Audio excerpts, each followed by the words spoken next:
Pendant les années 1920, ce sont les opérettes du style européen de Victor Herbert ou Sigmund Romberg et les comédies musicales de style jazzy de George Gershwin, Irving Berlin ou Jerome Kern qui sont populaires.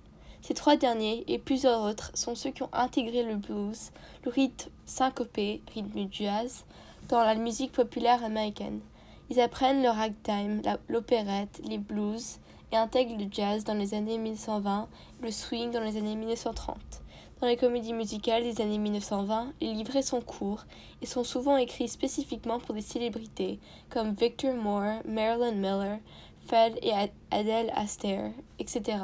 Showboat, adapté du roman d'Edna Ferber, de Jerome Kern et Oscar Hammerstein, qui a été créé le 27 décembre 1927 au Ziegfeld Theater de New York, est considéré comme étant la première comédie musicale à l'américaine. C'est la première fois que les chansons sont complètement intégrées dans la narration et font progresser l'histoire.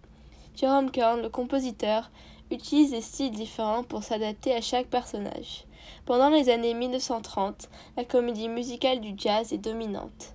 Le swing est populaire, la musique comporte des éléments du ragtime, du blues et du jazz. Avec la crise de dépression de 1929, beaucoup de compositeurs se sont exilés à Hollywood, où le cinéma est devenu populaire. Les livrets à Broadway sont devenus moins gais et légers, et maintenant sont graves et un peu satiriques. Of Thee I Sing, 1931, de George Gershwin, devient la première pièce de théâtre musicale à obtenir un prix Pulitzer.